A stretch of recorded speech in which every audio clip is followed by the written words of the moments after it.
Hello, my name is Father Tighe, and this is our 73rd segment of our journey of faith in the light of the cross, and this begins chapter 13. And in this 73rd segment, we continue the essence of Mark's gospel. Just as Jesus dies, he says, my God, why have you abandoned me?" And that is Psalm 22. And we want to go into Psalm 22 because we look up here on the screen and we see the theme. Not just a lament, but it is a long prayer, and we want to go through that prayer to help us pray as we try to follow Jesus and live the cross. And we want to understand, why did Jesus choose this prayer? What does it say that the other Psalms do not say? And why did God inspire the gospel writers to use this psalm so openly and fully, and even come down in the traditions of the church? Now we go to our next screen and we begin with the psalm. My God, why have you forsaken me or abandoned me? Why so far from my cries of anguish? So all of us have felt that somebody we loved was distant when we most needed them, and we felt this lonely anguish that we needed the love at that time. Why weren't you there when I needed you? And we go on to verse 4, and there's a change in tone, as in prayer we often say, "Yet you are the Holy One enthroned on the praises of Israel. I've always prayed to you and lifted you up in my prayers. Our fathers cried out to you, and you delivered them, and they were not shamed." I feel shamed. Isn't it your job, God, as God, to free me from shame and protect the world from shaming me? No, this is the essence of the crucifixion, that Jesus confronted shame. We go to the next screen. It says, "Yet I am a worm, not a man. I feel like I'm crawling through life, slithering through life, considered a failure. People scorn me and despise me. All who see me mock me and jeer at me." Notice that this is the way the gospel writers quote the people, describe the people looking at Jesus, and quote them saying in verse 9, "He hoped in the Lord, let the Lord save him and deliver him." You people who pray so much, how come God doesn't deliver you? "Yet you drew me from my mother's womb and kept me safe at her breast. Since my mother bore me, you are my God." It seems like the same love between your own mother and God. And when God is not there, you feel your mother has abandoned me. He says you get all these feelings. They cause such conflict inside us.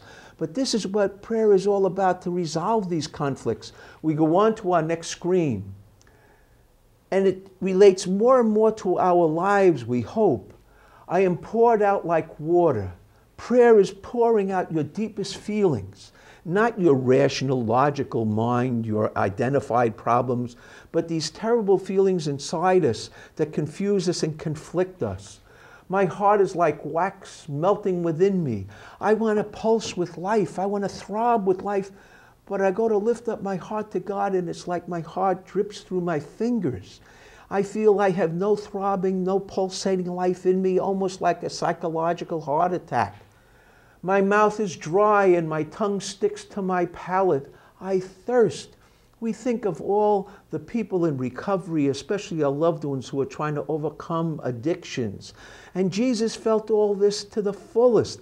And the feelings of shame while you're going through it, and nobody seems to help you. "They have pierced my hands and my feet. I can count all my bones."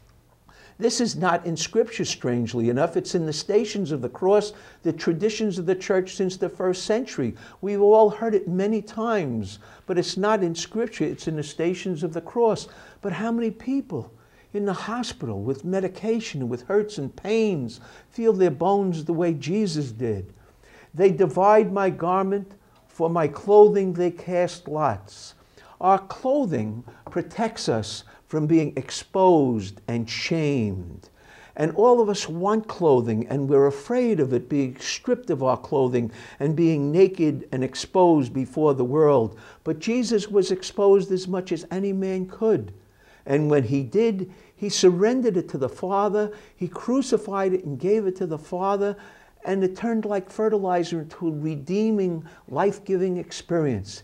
It gave life to others as they stood at the foot of the cross. They looked up and they did not see shame. They saw a powerful light of God coming down in his love, touching their souls. We go to our next screen.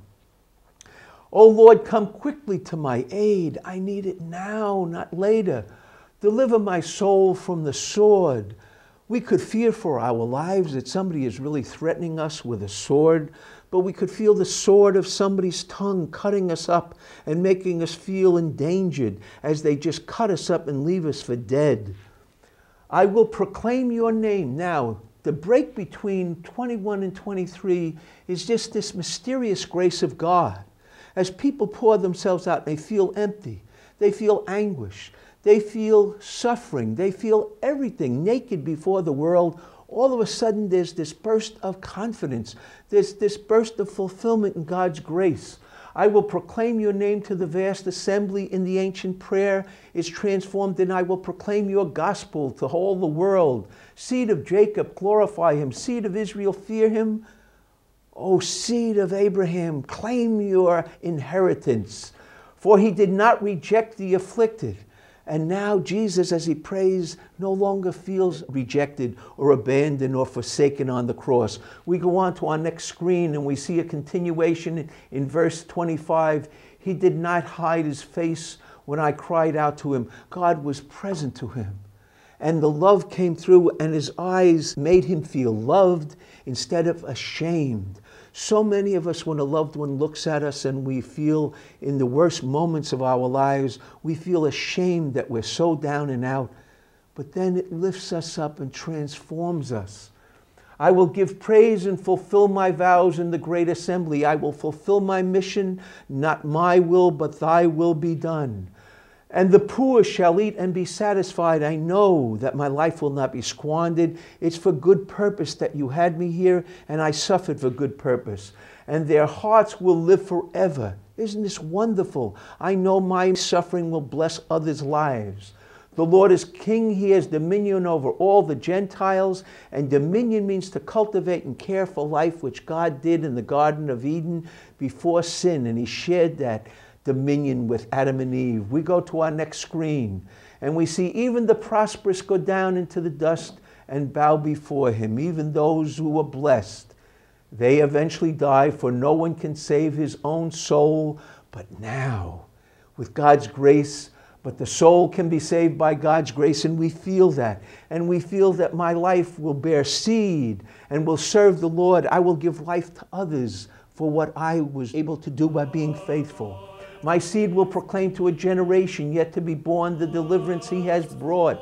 Jesus inspired the apostles to proclaim his deliverance to all the world. But each one of us does that when we heroically follow Jesus and accept our cross and do it heroically. And there's a beautiful hymn written about 100 years ago in Scotland by a man who was dying, and it's called Abide With Me. And I'd just like to give you the words because it seems like a modern form of Psalm 22.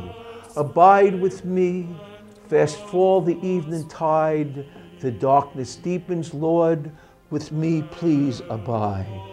When other helpers fail and comforts flee, O help of the helpless, and I feel helpless as I die, O abide with me. I fear no foe with you at hand to bless. Ills have no weight, and tears no bitterness. I'm free from bitterness. Where is death's sting? Grave, where is your victory?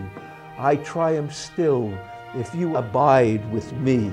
We go to our last screen and we see up there, hold then your cross before my closing eyes. I don't need the resurrection, for it's in that crucifixion. Shine through the gloom and point me to the skies. Heaven morning breaks and earth's vain shadows flee. In life, in death, O Lord, abide with me. And I hope you feel God abiding with you for whatever you have to endure, whatever help you need. And I hope you continue to make this journey of faith with us as we journey in the light of the cross, and that light enlightens our minds and our hearts. Thank you so much, and join us for segment 74.